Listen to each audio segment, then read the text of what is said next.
যে ধরলো জঙ্গলে ছেড়ে দিলে বিএসএফ। আমরা বিএসএফকে বললাম কি আমরা ভারতের নাগরিক, আমরাকে ছেড়ে দেন, তো ওরাও মানলো না, তাও শুনলেন আমাদেরকে জঙ্গলে ছেড়ে দিই। আমরা বাংলা কথা বলতাম তার জন্য, আধার কার্ড মার্ড সব দেখলাম, তাও বিশ্বাস করলাম না। জঙ্গলে আসাম বর্ডারে ছাড়ে দিই, জঙ্গলে জঙ্গলে আমরা ভোট খেলাম, দিয়ে কুড়িগ্রাম ঢুকলাম। কুড়িগ্রামে আমাদের সবাই সাহায্য করলে, বাংলাদেশের লোক সব সাহায্য করলে কি তোমরা চলে যেতে, আমরা করে ভোটকি বেড়েছিলাম। ভোটকি বেড়াই আমরা যে এদিকে এলাম, চাপা এলাম, চাপাতে যে জেলে আমরা ভরে দিল পুলিশে।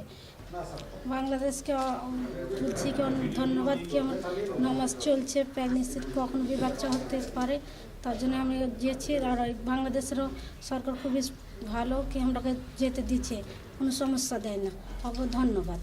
আনন্দ হচ্ছে, লেকিন ওরাও আছে যার জন্য তো একটু দুঃখ হচ্ছে, কি ওরাও যেত তো আরও আনন্দ হতো। তো আমার বেটে বাচ্চা আছে, তো মানে আমার সমস্যা হচ্ছে, তার জন্য আমাকে পাঠাচ্ছে। আনন্দ হচ্ছে কি আমার ছেলে ওইখানে কানাকাটা করছে, তো আমরা যেয়েছি, তো এখানকার সরকারও আমরাকে যেতে দিচ্ছে, কোনো সমস্যা দেয় না। তো স্যারও সবকে ধন্যবাদ। বিএসএফের অমানবিক পুশিনের শিকার বহুল আলোচিত অন্তঃসত্ত্বা ভারতীয় নারী সোনালী খাতুন ও তার পরিবারকে মানবিক দিক বিবেচনায় আজ চাঁপাইনবাবগঞ্জ সোনা মসজিদ আইসিপি দিয়ে বিএসএফের নিকট হস্তান্তর করা হয়েছে। আজ শুক্রবার সন্ধ্যা 7:30 ঘটিকায় চাঁপাইনবাবগঞ্জের সোনা মসজিদ আইসিপিতে আনুষ্ঠানিকভাবে পতাকা বৈঠকের মাধ্যমে পুশিনের শিকার অন্তঃসত্ত্বা ভারতীয় নারী সোনালী খাতুন ও তার 8 বছরের সন্তান মোহাম্মদ সাব্বির শেখকে সুস্থ নিরাপদ অবস্থায় বিএসএফের নিকট হস্তান্তর করা হয়। উল্লেখ্য, গত 25 জুন 2025 তারিখে ভারতীয় সীমান্তরক্ষী বাহিনী বিএসএফ কুড়িগ্রাম সীমান্ত দিয়ে 6 জন ভারতীয় নাগরিককে জোরপূর্বক বাংলাদেশে পুশিন করে। পুশিনের পর উক্ত ভারতীয় নাগরিকগণ চাঁপাইনবাবগঞ্জ জেলায় প্রবেশ করলে স্থানীয় আইন শৃঙ্খলা রক্ষাকারী বাহিনী তাদের অবৈধ অনুপ্রবেশের দায়ে গ্রেফতার করে এবং গত 22 আগস্ট 2025 তারিখে আদালতের নির্দেশে জেল হাজতে প্রেরণ করা হয়। আটককৃত ব্যক্তির মধ্যে 35 সপ্তাহের অন্তঃসত্ত্বা ভারতীয় নারী সোনালী খাতুন ছিলেন এবং তার 2 জন নাবালক শিশু ছিল। মানবিক বিবেচনায় আদালত 2 ডিসেম্বর 2025 তারিখে তাদেরকে স্থানীয় জিম্মায় প্রদান করে এবং কূটনৈতিক তৎপরতার মাধ্যমে দেশে ফেরত পাঠানোর নির্দেশ প্রদান করেন। নতুন এবং ফিরে আসা গ্রাহকদের জন্য নগদে চলছে ক্যাশব্যাক সহ প্রতিদিন হাজারো উপহার জেতার সুযোগ। হবে আশা আর ফেরা, সারপ্রাইজ সেরা। অন্তঃসত্ত্বা নারী ও 2 শিশুকে পুশিন করায় সৃষ্ট মানবিক ঝুঁকি এবং আন্তর্জাতিক মানবাধিকার লঙ্ঘনের বিষয়টি নজরে রেখে স্বরাষ্ট্র মন্ত্রণালয় ও বিজিবি সদর দপ্তর কূটনৈতিক পর্যায়ে নিবিড় যোগাযোগ স্থাপন করে উভয় দেশের সম্মতিতে ভারতের নাগরিকদের নিজ দেশে ফেরত পাঠানোর সিদ্ধান্ত গৃহীত হয়। এরই ধারাবাহিকতায় আজ তাদেরকে সসম্মানে নিজ দেশে ফেরত পাঠানো হলো। বিএসএফের এই অমানবিক পুশিন কর্মকাণ্ড আন্তর্জাতিক মানবাধিকার মানদণ্ড এবং দ্বিপাক্ষিক সীমান্ত ব্যবস্থাপনা চুক্তির সুস্পষ্ট লঙ্ঘন।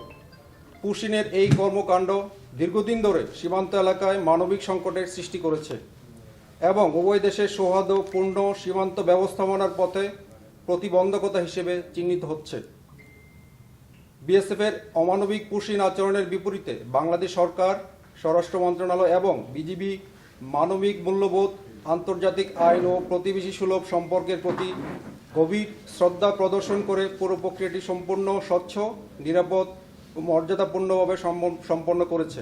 বিশেষ করে অন্তঃসত্ত্বা নারী ও শিশুর প্রতি সুরক্ষা ও চিকিৎসাগত ঝুঁকি বিবেচনা করে বিজিবি এই কার্যক্রম ন্যায়, মানবতা ও দায়িত্বশীলতার অনন্য দৃষ্টান্ত স্থাপন করেছে। বিজিবি আশা করে পুশিন সহ এ ধরনের অমানবিক ও আন্তর্জাতিক আইন বিরোধী কার্যকলাপ বিএসএফ বন্ধ করবে এবং ভবিষ্যতে সীমান্তে সৌহার্দ্যপূর্ণ, মানবিক ও আইনসম্মত প্রক্রিয়া বজায় রাখবে।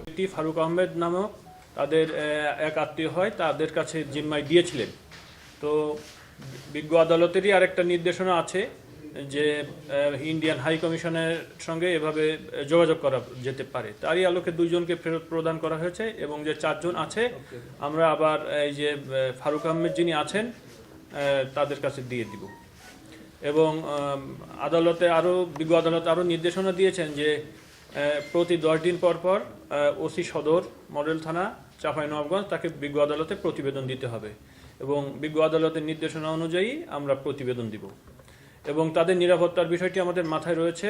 আমাদের যে গোয়েন্দার আছে, জেলা বিশেষ শাখার যে গোয়েন্দা আছে তাদেরকে নজরদারির মধ্যে রেখেছে এবং আমরাও আমাদের থানা পুলিশের পক্ষ থেকে যার জিম্মায় যাচ্ছেন জনাব ফারুক আহমেদ, তার সঙ্গে আমাদের যোগাযোগ রয়েছে। না, আমরা বিজ্ঞ আদালতে প্রতিবেদন দিব, যেহেতু হস্তান্তর প্রক্রিয়ার একটা নির্দেশনাও রয়েছে, আপনারা হয়তো সে কাগজটি দেখে থাকবেন।